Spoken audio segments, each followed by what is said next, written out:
You are listening to Lone Star Community Radio on 104.5 KCZWLP Conroe and 106.1 KZCCLP Conroe and worldwide on irlonestar.com.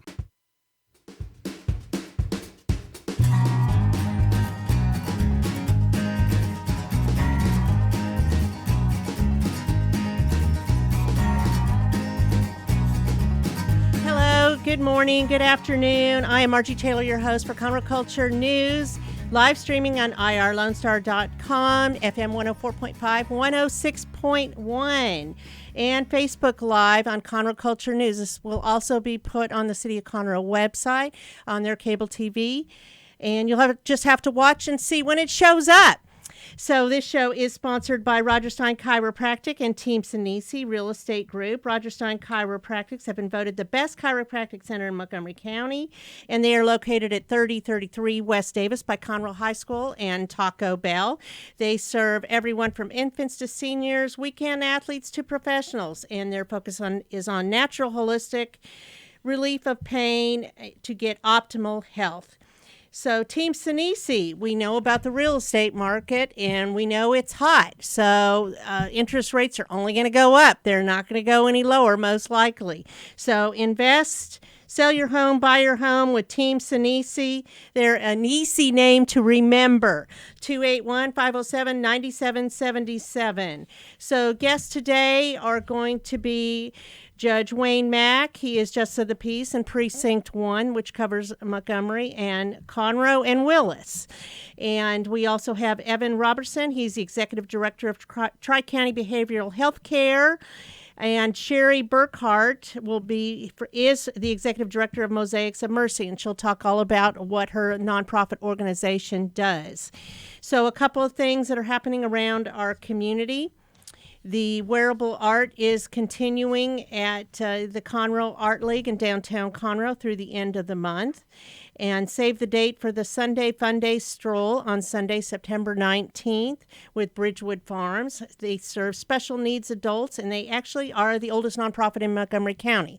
Established in 1967, this helps fund the programs for the special needs adults that some of them live there, and some of them have been going there for over 20 years. So it will be a fun event on Sunday, September 19th from 2 to 5 p.m. in downtown Conroe, tasting wines, cocktails, and beer from our local venues. Vernell's New Orleans Bakery is hosting a cake tasting too. How fun is that? So, yummy. Yes, there will also be a wine pull at Brownlee's Branding Iron Custom Goods and Brownlee Jewelers will have a silent auction with 10 items made by the clients. So it's going to be a fun time. You can go to bridgewoodfarms.org to find out all the information. Don't miss Matilda the Musical at the Owen Theater starting September 3rd through the 19th. And this is performed by the Players Theater Company. It's a family fun event, and what's interesting is the whole performance is done with a British accent. So these local kids are performing with a British accent. It's kind of funny. So go and enjoy that. I mean, everybody needs a good laugh. That's all I'm going to say about that. So also, Steel Magnolias, the favorite that you get weepy watching over and over again, but that will be at the Crichton Theater, September 10th through 26th, and I'm sure they're going to sell out at that place, and it's going to have a lot of drama, a lot of good performances. So again, that's Steel Magnolias at the Crichton Theater by Stage Right of Texas, September 10th through the 26th. So with that, we're going to talk about some very serious things. We're going to talk about suicide in our community and what's being done to help people, resources, and just to bring you a little knowledge. So again, I have Justice of the Peace in Precinct 1, Wayne Mack, sitting with us. And I have Evan Roberson from Tri-County Behavioral Health Services. And also with us is Sherry Burkhard with Mosaics of Mercy. So, welcome all of y'all. Thank you for having us. Thank you. And I am, I don't want to say thrilled, but I'm very interested in finding out what is going on in our community and the special task force and other things that are happening, because I know you all are very involved with this and have a lot of experience. So let's start with Judge Mack. What's going on? So, we're in the middle of a pandemic, and the whole world is aware of that. But in America, we've had a public health issue, and it's been epidemic, is suicide. For the last 20 years, we've seen a constant increase in the numbers of death by suicides in our communities. When I became Justice of the Peace 7 years ago, one of the things that shocked me in the first 30 days was how many suicides we were having in Montgomery County. And so for several years, we were asking, to form a task force to look at this. And so 2 years ago, Sherry and Evan were a part of the team that got together, and we called for a community task force. And so we launched the Behavioral Health Suicide Task Force in Montgomery County, have over 200 volunteers, over 12 different work groups, and we're looking at this public health issue. And behavioral health and suicide is a public health issue. And so we're trying to raise awareness with the task force. We're trying to pull down the stigma that's associated with brain health. And the task force has made some great strides with just building collaboration. It was the first time in the history of Montgomery County that every hospital, every school district, law enforcement agencies, faith community, providers, doctors, nurses, 460 people came together when we had our launch 2 years ago in May. And so Montgomery County's on the front line of, and I've been told by several state and federal officials, this is the largest task force in Texas that's looking at this issue. So what are the trends right now? I know that there was a big surge, Evan, last year of suicides, and you may have seen this, Judge, different things going on. And like you had mentioned, it's all age groups. It's not any particular age group. It's adults, it's teens, it's older adults, seniors. What's going on? The trends with the pandemic have been depression, anxiety, substance abuse. Those trends are all significant with double-digit growth in those areas. And when we see depression and anxiety and substance abuse, we often find that suicidal behavior, suicidal thoughts follow. And what we see in our community is a lot more people who have really run out of the ability to manage within themselves the symptoms that they've been having perhaps for a long time. Maybe they've managed it with the help of a primary care physician or someone else to prescribe some medications. But now they're not doing well. They've reached this point of giving up many times. And we see a lot more folks coming into our system of care as the mental health authority who are at the point of not wanting to go on any longer. Across the nation, we've seen, 30-40% more depression, anxiety, substance abuse, and those things are going to lead to people functioning poorer and just pulling within themselves, not reaching out to others. Of course, the pandemic hasn't helped that at all. We've had everybody locked in their house, afraid almost to go outside, not having those normal human interactions that we have that help us cope with the life that we live in. So we've seen about a 25% increase in the number of people coming through our doors in crisis services over these last 2 years, 25% increase in phone calls, and that seems to track very closely with what we see across the United States in the number of people who are not doing well. In my system of care, fortunately, unlike Judge Mack, I typically see folks before they've tried to commit suicide, or while they're still alive. And so what I can't tell you is how many people are successful in suicide. I can tell you how many people are making attempts. Attempts are way up.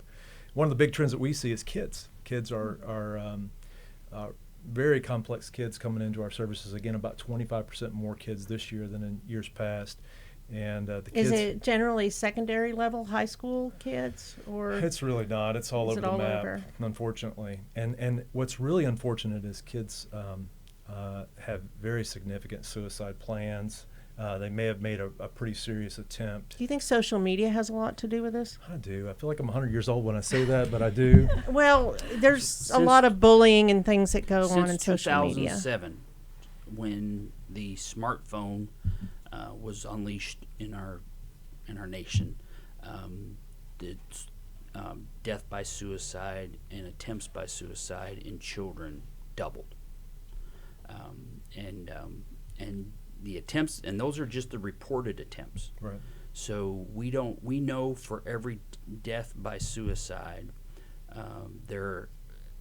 before COVID, there are 25 attempts. Wow, that's a lot. Yeah, and so we know, and those are just the reported attempts. So it's underreported, and we know that since the pandemic, it has gone up significantly. The attempts of death by suicide. Notice I didn't say commit suicide, because you don't commit cancer, you don't commit diabetes. It's death by suicide. So the deaths by suicide and the attempts of death by suicide have gone up significantly. In Montgomery County, we've seen depending on the year, a 5 to 10% increase every year for the last 10 years in death by suicide. Fortunately, in the last 2 years, we've seen a decline in the pediatric deaths by suicide, and I think a lot of that has to do with awareness and children. With the pandemic, people were close, and so there was a lot more monitoring. I think that's one of the reasons we saw a little bit of a dip in the curve. But who knows with the current situation what that's going to look like. But across the nation, attempts at death by suicide have significantly doubled and tripled in our communities. I'll jump in here just a second on that technology and cell phones. One of the things that we've really seen is that children, teens, are using that as a coping mechanism. So if they're stressed, they're turning towards their phone. I mean, adults are doing it too. But I was going to say, I've seen a lot of adults put all their problems out there. Kids and teens, but adults maybe have some coping skills under their tool belt other than their cell phone, because we didn't grow up with one. But the kids, that's what they know as their coping mechanism. So then they get in trouble, and the parent takes the cell phone away. And what we've seen in our emergency rooms and calls that we get at Mosaics is that sends kids over the edge, because they don't have anything else in their toolbox. They don't have another coping mechanism. And at that point, they feel like the only thing to do is to take their life. It's that significant to them to have that removed from them. And so one of the things we've really talked to parents about is that if they're going to remove the cell phone, they really also in tandem want to get that child some help with a counselor or something like that to develop new skills, because without that, the child just doesn't know what to do and they take drastic measures. Tell me a little bit about what you do in your organization. So Mosaics and Mercy, we formed 5 years ago because we saw a gap in people being able to connect to resources. Mental health resources are really complicated to navigate. Usually you don't need just one. You need multiple different pieces, and it can be really complicated to access them, to find someone that has availability, and that was pre-COVID. So we've really seen a shift since COVID. And then, finding a bed if you need a treatment center or a hospital. And what we do is someone contacts us and we help them come up with a plan. We help them identify what it is that is a fit for their situation, and then we make sure those providers have availability to see them. And then we also provide education. We have a podcast, so we will help, we'll connect them to one of those episodes that maybe has to do with what they're dealing with. Say that their child needs to go to a psychiatric hospital. We have an episode where a mom talks about that. That really helps make it more tangible, less scary, and more than anything, sets expectations. I think when you're struggling with mental health, it's all of a sudden you're thrown into this. It's not like you usually have had a lot of time to prepare, and everything's new. The language is different. You feel like you're going in and you speak English and everybody else is speaking Spanish. And so what we found is if we help connect them to knowledge pertinent to their situation and those resources, they're more likely to get help sooner. So that's what we do. We have family navigators that answer the phone and really talk people through and help research and find out what'll be a fit. I think it's important to say that the point you come into a mental health facility, no matter what facility that is you're not having your best day, generally. People are overwhelmed with the thought. They're desperate for something. You know, aren't they? we talk about stigma all the time, and there's this like, how can this be happening to me? Here's my child, my adult, whatever, my spouse who's not doing well. It's just not a point of clarity. And if you were walking into MD Anderson for the first time, you've got a cancer diagnosis. It's also not a point of clarity. It's the overwhelming stress of that event, and it's really important that folks not only just have that initial information, but like Sherry's talking about, have that opportunity to get that information again and again until it starts to sink in. That kind of lifeline, that hand, so that somebody can be there to help them find their way through the process. It's just not something that the average person is equipped to manage. And it's not equipped to manage if it's some guy that you picked up on the side of the street that you need to figure out how to help. But when it's your family member, that emotional part of that is so significant. And if we don't do something there, the families get lost before they even find a connection oftentimes. And so the service that Mosaics provides is really important. We try to do that within our system of care. Once you get in our system of care, we try to make sure you navigate our system of care. But that's different than what Mosaics does, which is the private system of care largely, and how to navigate all of the different pieces that are out there in the community. So you're like the first point of contact for someone to That- a help lot of- them right. go to Tri-County or wherever they need to go. Do you work with youth services too to get counseling Yes. for younger people? So we look Okay. for whatever those resources are. Like Evan talked about, some of the people who come to us have private insurance or they have the ability to pay. Some don't have anything, but they aren't aware that Tri-County exists. Maybe they're new to the area. The calls range from all over the gamut. So people call us like the soft entry point into mental health. It's that person that can say, okay, I hear where you are and let me help get you where you need to be. Are your services available 24 hours or just certain No. times? So what do they do if they're panicked? Where does a person go? Where does a parent go if they're concerned or they're concerned about their spouse or someone else? Where do they go? So we have a crisis center that is open 24/7. It's on Old Montgomery Road /2854/Metcraft, depending on how long you've been around here. By Sacred Heart? Yeah, right. Across from Sacred Heart, next to the old Conroe Police Right. Department. And it's available 24/7 with staff there to screen and So access. they can walk in. Walk in, 24/7 services. psychiatry if needed. Okay. And if you're in a crisis, that's a place you can always go in Montgomery County or in our counties where we serve. If you're in this county and you want to find help, you can come there.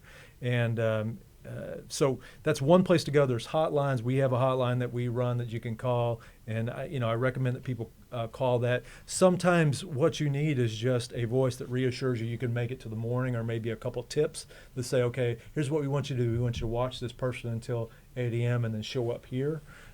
So it can be a variety of different interventions needed depending on where the person is at that day. But if you're in a crisis, of course, you can always call 911. You can call the mental health deputies if you want to in Montgomery County, but you can come straight to us, and we're there with awake staff sitting there to screen you any time of the day or night. Is it often just that people need someone to communicate with and talk to? Is that ever the issue? I think sometimes, I know we had an elderly woman last week that actually her neighbor noticed that there was an issue and reached out to us and connected the woman with us. And in that instance, we actually did reach out to her church and connect her with their caring pastor, because that was really the appropriate thing. She'd been isolated since the pandemic, but she did have this community of support. She was just separated from it. So I think at times that is it. I think during the pandemic, which Evan can attest to, maybe people were delaying care because they weren't going in because of COVID. And so we've seen a progression and increased intensity in what people are dealing with. So it's more than just, I need someone to talk to. I mean, there's a whole cascade of things going on that really requires some professional help. What your listeners and everybody watching this needs to understand is that hope is the most powerful force in the world. And being able to offer somebody hope, and this is what Tri-County and Mosaics and all the other nonprofits in our community do daily. And that is the most powerful force. But you ask what you can do, Margie, and one of the first things is to point people in the right direction, to let people know they're not alone. That is the main thing when people are spiraling. that you're going to be with them, you're going to get them the help they need, or you're going to help them get through this season. You care. And you care. And we know that just simply when somebody gets really, really dark, asking the question, are you going to commit suicide? Are you thinking about So you killing ask it yourself? out loud. Out loud. You ask it straight up. And there's a 60% reduction, according to the American Foundation of Suicide Prevention, just 60% reduction in somebody successfully dying by suicide by simply asking that question. Because what you're doing is you're putting the stopgap there. You're saying, I'm here for you. I'm going to help you. Suicide is 100% preventable, but we're not going to prevent 100% of suicide. But it is 100% preventable by offering time and distance between whatever event is causing this person to become into crisis. And something I would encourage your viewers and listeners to do is to the American Foundation for Suicide Prevention does a great information. It's called Talk Saves Lives. You can now get that online. Go to their website and listen to it. It's a 30-minute presentation. It tells you what to do. It's mental health first aid is very, very important in our community. And just like CPR and basic first aid, and I know with your family's experience of first responders in the fire department, a lot of people know what CPR means. A lot of people know what it is to call 911. And, if I was to grab my chest all of a sudden today and start, saying I'm having shortness of breath or pain in my right arm, everyone in this room would automatically assume I'm having some type of cardiac event. The same thing with mental health first aid, by recognizing when people are in crisis and being able to take the appropriate action, letting them know that that they're okay, let them know that you're there to support them, and what not to say. There's a lot of do's and don'ts when it comes to that, and Talk Saves Lives covers that. Okay, this is some good discussion. We're going to take a quick break and then be right back. And thank you to our sponsors, Team Sinisi and Roberson Stein Chiropractic.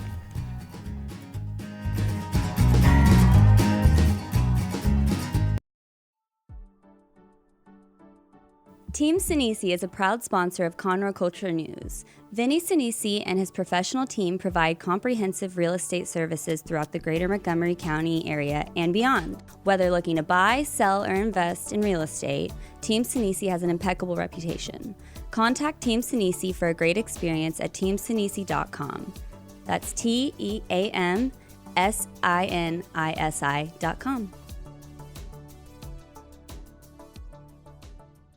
Since 2004, Roberson Stein Chiropractic has offered spine and joint manipulation services to residents of Montgomery County and surrounding areas. Conditions treated include lower back pain, migraines, headaches, whiplash, carpal tunnel, neck pain, sciatica, joint pain, sports injuries, herniated discs, and complications from pregnancy. Roberson Stein Chiropractic, led by Dr. Stacy Rogers and Dr. Brian McGee, is an integrity-verified chiropractic clinic. Call 936-441-9990 for an appointment, or visit rogerssteinchiropractic.com. That's RODGERSSTEIN chiropractic.com. Hey, this is Wayne Green, your host for Radio Wayne, Spoke and More. Each Saturday from 5 to 7 p.m., I'll be playing folk, singer-songwriter, Americana, blues, bluegrass, classic country, Cajun Zydeco, Celtic swing, and whatever else seems to fit. Once again, that's Radio Wayne, Spoke and More, every Saturday from 5 to 7 p.m. on Lone Star Community Radio.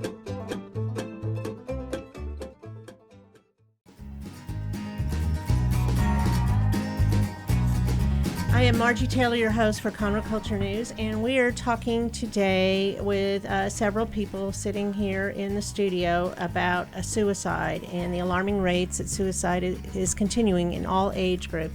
I have Judge Wayne Mack, Sherry Burkhard with Mosaics of Mercy, and Evan Roberson of Tri-County Healthcare Services. And so you all are on a task force. So how often does it meet? Who's on there? What are y'all doing? I mean, I think you said it started 2 years ago. Yes. Judge? Yeah. So tell me a little bit about that. So we have, like I said, over 200 volunteers, 12 different work groups, and they meet monthly. And some of our work groups are meeting weekly. Different tasks, things that we're identifying. The whole idea of the task force was us to come together and identify resources and to figure out where the safety net is and where we're strong and where we're weak. And so we've identified some areas, and one of the areas that we've identified is this navigation piece that Mosaics and Mercy is working on, so that we can have a one-stop clearinghouse where people can call and they can be navigated. And as Sherry has said, this is a system can be very lonely and can be very overwhelming, and so having a family navigator to navigate them. And so the task force has identified that, identifying the fact that Montgomery County, where Tri-County Behavioral Health, our mental health authority, is very underfunded, and now that COVID has hit, that has significantly impacted their operations and what the county commissioners done last Tuesday in agreeing to enter into contract with Tri-County for $6 million for the remainder of this year and 22 to be used for this emergency that we're in with the pandemic and the effects that COVID has had. It's been a proverbial straw that's broke the camel's back in many lives.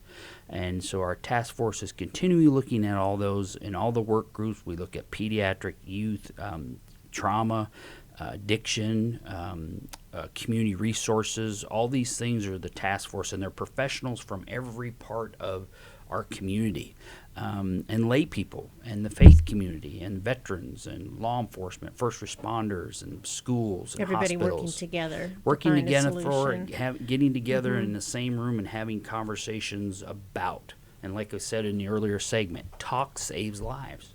And so us having a conversation, because gravity's like suicide. It affects every age group, every race, every social, economic situation. And when it happens, it's devastating. And so, and we know the statistics and the science show that when you have conversations, when you talk about these things, you lessen the propensity for that to happen. And so very, very important. Mental health first aid, community, and creating, and the whole idea of our task force, one of our missions is to foster an environment where it's okay to say I'm not okay. Where it's safe. It's safe. Yeah. A safe place. Absolutely. Yeah, and I think stigma is a monster that we've been fighting forever when it comes to mental illness, and even at some level, intellectual disabilities that we deal with. There's something wrong with me or wrong with my family or wrong, and I can't talk to anybody about that. I attend West Conroe Baptist Church, and of course most people know what I do, but even though that I've been there a long time, had a lot of conversations, I've taught some classes, done some different things, it's still the quiet conversation. It's the guy who, can I talk to you a minute? There's something going on, or it's the phone call.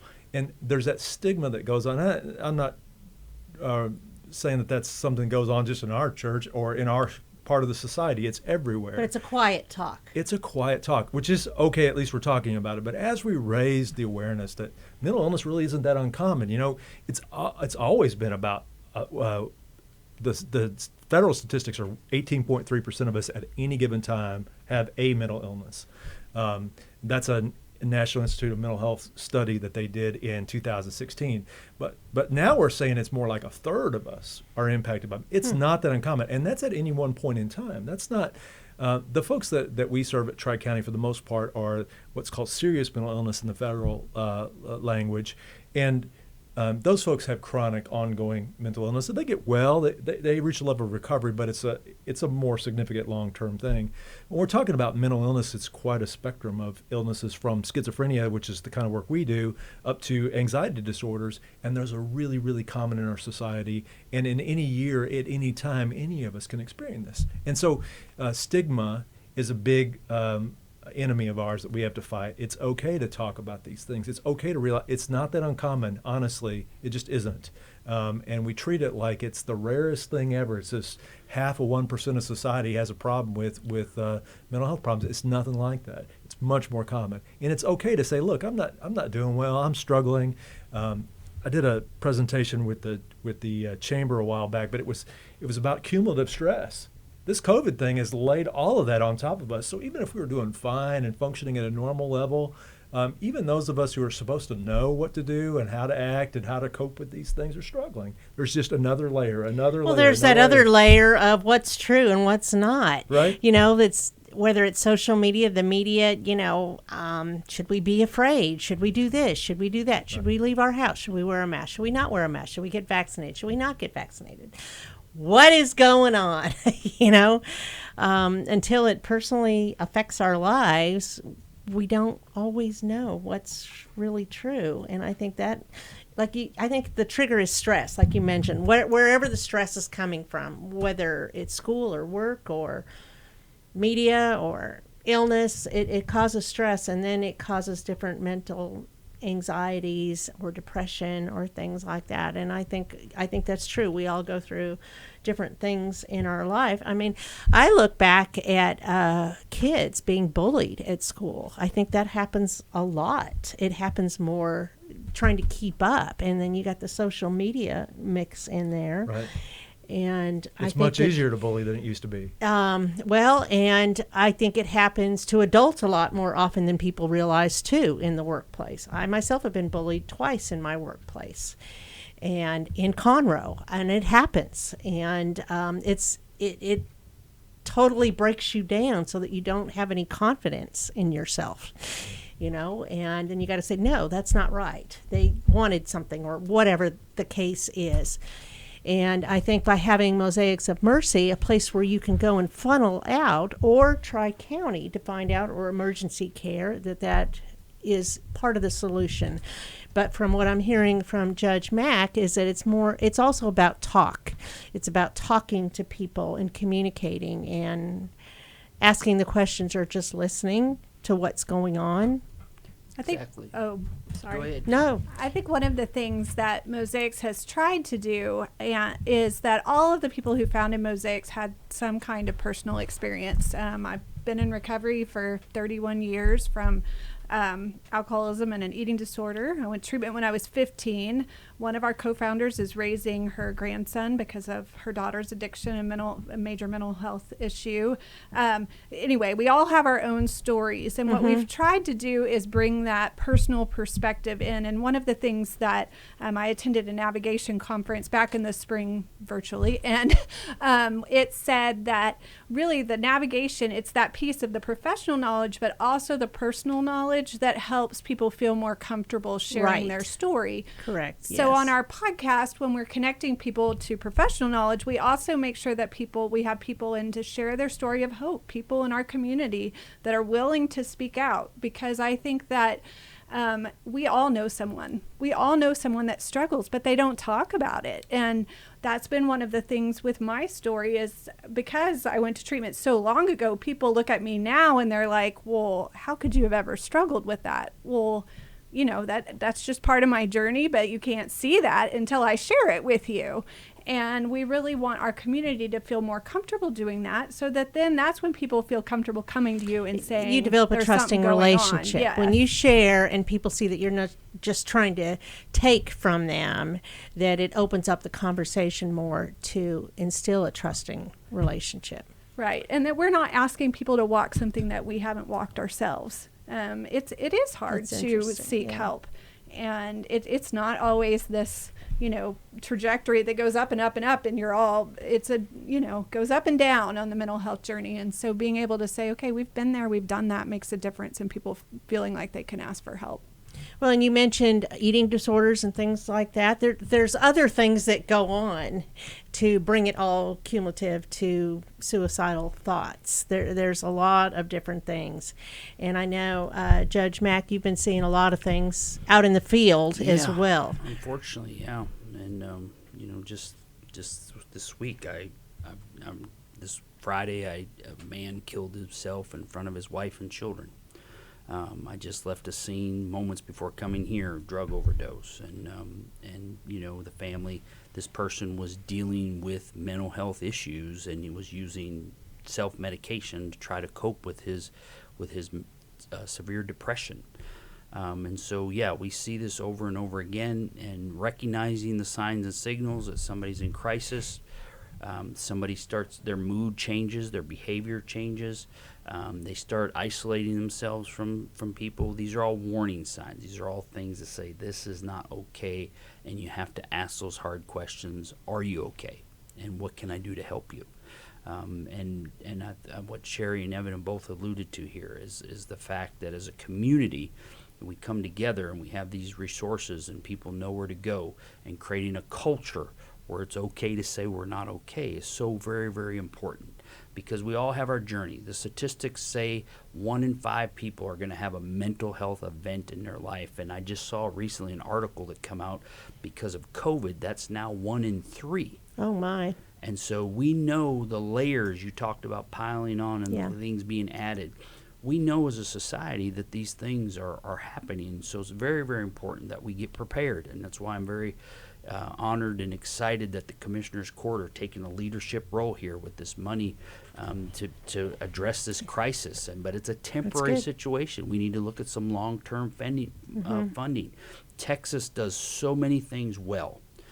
But we're 49th in the nation what we spend per capita for mental health, and so it's we got to look at this. That's not good. No, it's not. It's not good. And we've got to unfortunately, Margie, the majority of our largest mental health and addiction treatment facilities are our county jails, and that shouldn't be that way. We should jail people that break the law. We shouldn't jail people that are ill, and so. It's very, very important that we have these hard conversations, but we have to put our money where our mouth is. And it's nice to be able to say, we're giving this and giving that, but, we need to do it in a meaningful, impactful way. And I'm so thankful for what Tri-County does every day and what Mosaics is doing, and NAMI and American Foundation for Suicide Prevention, and all these nonprofits that are in our communities that are addressing these issues are so very, very Tell me important. about a website that you have. Yeah, so communityhelp.org is a result of the task force, and it was Howard Hughes Corporation has funded the majority of the work on that. We're very thankful. They've stepped up in a huge way for our meetings that we've had. They have funded because we're just a task force. We're not a nonprofit. So all these things, our community help expo that we had last November, without the generous underwriting of Howard Hughes Corporation, as well as the Montgomery County Commissioners Court and many others that stepped up to cover the cost of that. And the Texas Ag Life collaboration, they had a grant, and we were able to collaborate with them. In fact, they just Texas, the local extension office was just recognized on a national level for their participation in our local task force. And it's community coming together, everybody coming together, and it's very exciting. But at communityhelp.org, it's a great website to go to. That's a good one. For information. But if you need navigation, you need to go to Mosaics and Mercy. Go there first. Or go to Tri-County and their website and their number. I will say to people, a number that you need to save in your phone is 1-800-273-TALK. When someone is going to trying to take their life and die by suicide, that's the national suicide hotline. Also, Evan, you need to share your crisis line that you have here locally with a mental health event. But this, we know that federally, under the Trump administration, they finally got, I think it's going to be 811, isn't it? That's going to go 988. 988. 988. Yep. Yeah, 988 is going to go nationally. So if somebody's in crisis, they can dial 988 and they'll be connected. And when will that happen? It's in process now, but I haven't seen the actual implementation. It's still a year and a half away or so. It takes Yeah. a while to move all those pieces around, Sure. but Sure. but it's federal Well, that's law, good. so it's coming. it's coming. It's I coming think through. another important resource is the Montgomery County mental health constables. A lot of people in our community do not know about those, and they also receive funding to add 10 additional I saw that constables. Commissioner's But Court. if your family member or yourself, you're having a mental health crisis and it's not something where you could get that person in the car, they can come and talk with them. They'll help transport them to Tri-County, and they don't come in police clothes. They're wearing plain clothes in unmarked cars, so they feel less threatening, and they are very well equipped to talk the person and the family through what's going on. And that's just not in Precinct 1. No, That's, it's for the whole they county. serve the whole The whole county, county. and they are trained to help with different crisis situations. intervention teams, and you can call the sheriff department for a non-emergency. Call their non-emergency line, request a mental health deputy. If it's an emergency, you call 911 and request a mental health deputy. And those guys are just great. I mean, they really know how to work with somebody who's in a mental health crisis. And we see a lot of those folks are brought to us, maybe not all of them, but a large percentage of them are. And those guys do such a great job just managing the crisis and keeping things calm and getting the person to the right place that they need to be. So I can't say enough positive about the way they treat our folks in a significant mental health crisis. And Constable Cash has taken a really proactive role here in expanding that and training. Every one of their deputies are trained. But they from 6 a.m. until 2 a.m., there are mental health deputies on throughout the county. And they can respond also during those other hours as well. But 7 days a week, they're there. What do you do if there's someone that has been identified as a threat to themselves or someone else, but they won't get help? So you can file a warrant at the county attorney office if you'd like. That can be, your family can go down there and do that. You can call the mental health deputies for a welfare check, and they will go out and check on someone. Our system of mental health care, and I think this is how we'd all want it if it's us receiving the care, is voluntary. It's not required unless you're a danger to themselves or others, or there is a third commitment clause around severe deterioration. But that's not how a normal person would see the world as somebody who's deteriorating. It's somebody who's really putting themselves at danger because they don't know what's going on. But danger to self or others, the constable's office will pick those people up and bring them into us, or another peace officer will on an emergency detention order. But the family can go down to the county attorney's office, and they do a really good job. I actually went with the family myself about a month ago to sit down there and work with them through that process. They're very kind and understanding and gentle. I mean, this is not a time, again, sort of like we were talking about when you're seeking care, it's not a time where anything is clear. It's a real anxious, confusing thing to go down to the courthouse and say, I need to swear out a warrant on a family I think that would member. be like a last resort. It would be. But if you wanted to do something to save someone's life, it's what you do, That's right? And any time you're dealing with this situation, your viewers need to understand is that you need to know that you may be the only person that's going to stop this from going any further. So don't worry about offending anybody. Don't worry about hurting anybody's feelings, and trust your gut when it comes to these situations and going to that next step. And of course, always, if they're a danger to themselves or others, or you're in danger, always call 911. But if it's something that can be, if you're just looking for advice, Tri-County, calling the non-emergency line, getting with Mosaics for navigation, all great ways to get that information. So there's a couple of numbers and resources you have given out. And first of all, mosaicsofmercy.com, and you can Google it and find that. .org or .com? .com. 1-800-273-TALK. You also talk about communityhelp.org. So those are all great resources. And Evan, your website is tcbhc.org, which is confusing, but you can just go to Tri-County, and I think, and You'll Google find it. It'll redirect you, yes. And Wayne Mack is all over. So he helps people throughout the county. And, his official job is, Justice of the Peace in Precinct 1, which is, Willis, Conroe, Montgomery areas. And he has 2 locations. And you can also go to, I lost your website. WayneMack.org. Yes, WayneMack.org, MCTX.org, and navigate to Justice of the Peace. But WayneMack.org would be it. So we're going to take a real quick break, and we're going to come back with our last segment. And I am Margie Taylor, your host, and this is sponsored by Roberson Chiropractic and Team Sinisi Real Estate.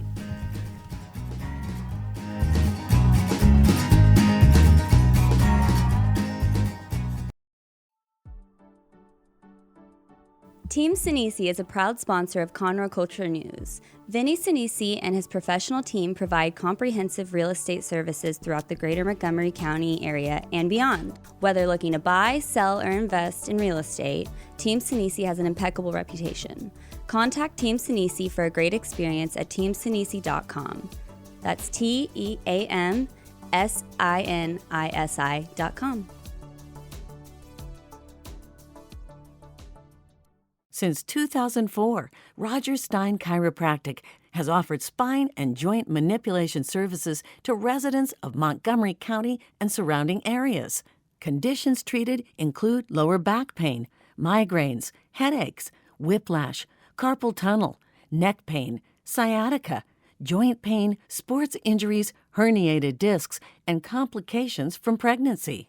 Roger Stein Chiropractic, led by Dr. Stacy Rogers and Dr. Brian McGee, is an integrity-verified chiropractic clinic. Call 936-441-9990 for an appointment or visit rogerssteinchiropractic.com. That's RODGERSSTEIN chiropractic.com. Hey y'all, it's DJ Mike from Dance Time in Texas.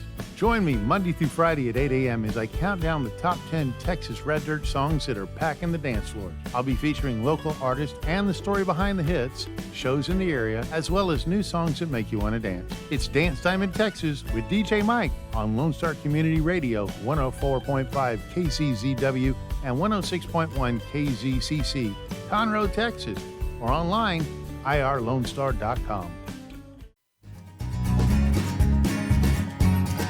And I'm Margie Taylor, your host for Conroe Culture News, and we are finishing up our segment today on suicide in our community, ways you can get resources to help those you love or yourself. And we did talk about a couple of resources. You can call 1-800-273-TALK.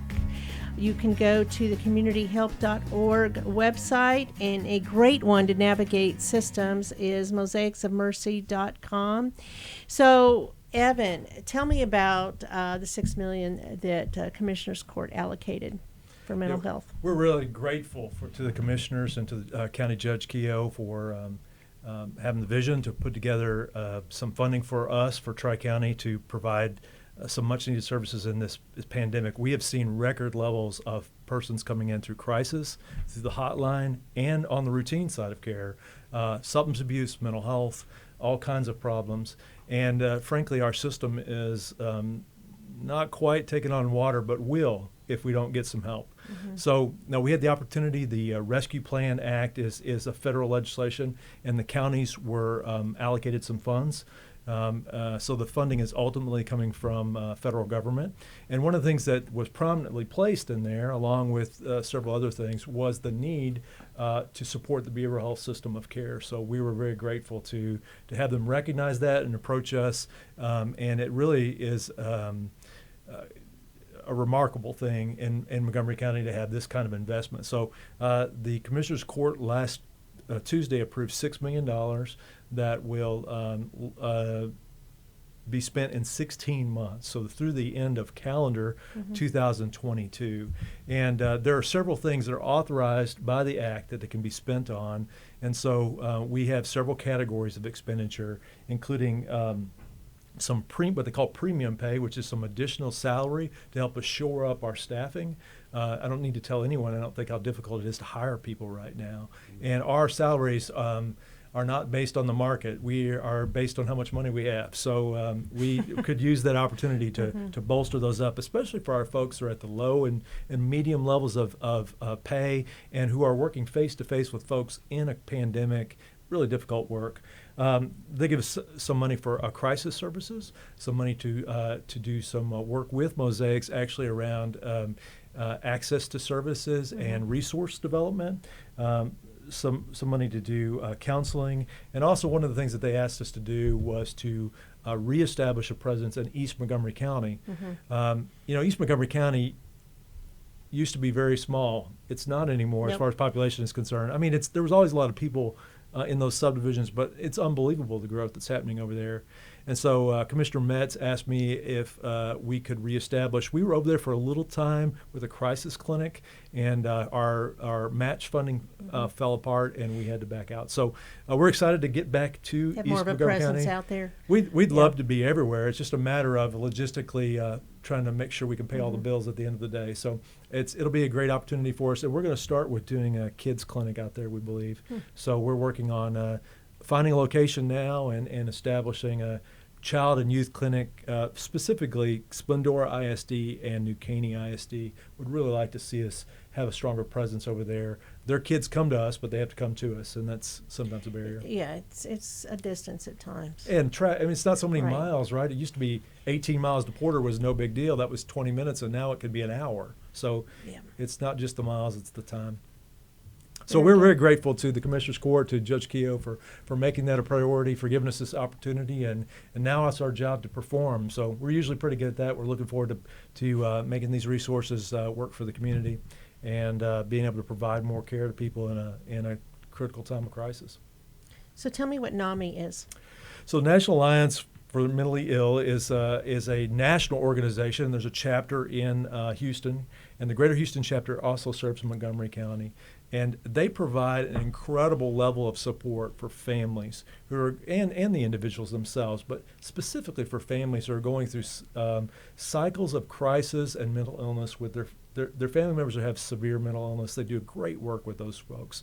So the stress, the anxiety of going through this over and over again, it's not a one-time thing oftentimes for folks with serious mental illness. It's a cycle of ups and downs. And you need a support system. The problem is you can't get that just anywhere. You can't stand on just any street corner and talk to anybody and they'll understand. The folks at NAMI have been there, they understand that, and it provides that kind of peer group of other family members who have been through that. They do amazing work, and they've been meeting virtually, and if anybody needs their information, we can find that on the Greater Houston NAMI site. Okay, because I know you mentioned it several times, so I wanted to Yep, bring that sure. up. So, Sherry, there's a couple of points you wanted to mention, and one of them is the overdose awareness on August 31st. Yes, so there are quite a few families in Montgomery County who have lost family members to overdose, and they have banded together to have an overdose awareness day. It's going to be at Stonebridge Church. It's a National Day of Awareness, August 31st, but they're having an event. Judge Mack is speaking. I'm speaking. Constable Cash will be speaking, and they will also have Narcan training, which is really important. They, will also be passing that out so that if there is someone that you come across or a family member that struggles with a drug addiction, you will be trained in how to use that to help save their life. And we will also have additional resources there pertaining to addiction. So it really is a valuable event to come to, and also to recognize those families, because their journeys have been difficult and they have lost loved ones, but they are very persistent in using that story to help our community in other ways. So you can find out about that. Mosaics has that on our social media. So check that out. Okay, and you have an event also coming up. Yes, so we have a gala October 23rd at the Butler House.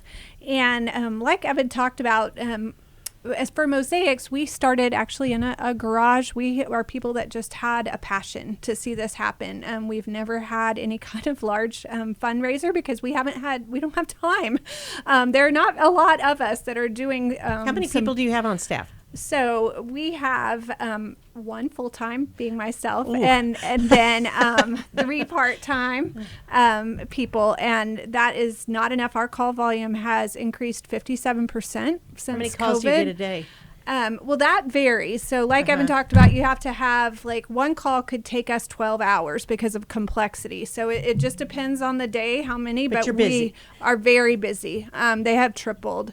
And that's really hard for our small staff. Plus, when you take into account the severity and complexity of the calls, it's become that, oh, well, no one else can help you call Mosaics. So those calls take a lot of time. So we definitely need more staffing, as well as a way. Our website is a wealth of information, but there's some ways that we can improve that to really help get more information out to the community. So that's what we're trying to raise funds for. And also, like I've mentioned, it is hard work. So finding those people really takes finding people that have a passion for doing this. I bet it's exhausting. So for more information about any of that, they can go to our website. Okay. Any last words? So, Margie, I just want to say thank you to what these two people do every day and the other hundreds and hundreds of people in their community that make a difference. This one thing that I've learned through this task force journey is the 100+ different agencies that showed up when we did this ask. The hospitals, Texas Children's Hospital, Cassidy Join for Hope, all these organizations that have stepped up in a meaningful way. Conroe ISD, all the school districts have stepped up in such a meaningful way. The Woodland Spring Hospital and all these individuals. It speaks to how special Montgomery County is. We're not ignoring this issue. We're putting light on a very dark and sometimes very troubling topic. And I'm just thankful that we live in this county and we have the leadership of the servant leaders that we have in our community that are stepping up to do this. And it's an exciting time for us from the standpoint of we're headed in the right direction. And we're identifying the resources that are out there and the need. But the main thing is if you live in Montgomery County, you're blessed to live here because your community cares about you and you're not alone. You're not alone. Even though you feel lonely, you're not alone. There are resources here, the faith community, the professional community that are doing this good work. Can you imagine starting out of your garage just because you saw the need and the impact that they're going to have and what Evan and his team does every day to stop people from making that permanent decision for a temporary situation. So thank you for having this show and raising the awareness on this and all the information you've provided here. You're not alone. Whatever you're going through, you're not alone. There is hope. There is hope, and also God loves you. That's right. Well, thank you all for coming on the show today, and thank you for what you're doing too, Judge, to help the community. And you want to get some help, preventive help, before he has to make another call to your home or wherever you are. And I will list the numbers again and information for resources. But again, you can go to mosaicsofhope.com. You can go to Tri-County Behavioral Health Care Services. That's a mouthful. You can go to waynemack.org or com. Yeah, .org. And we will list all of this information again. And thank you all very much Thank you for for what you're doing. Thank you. Thank you.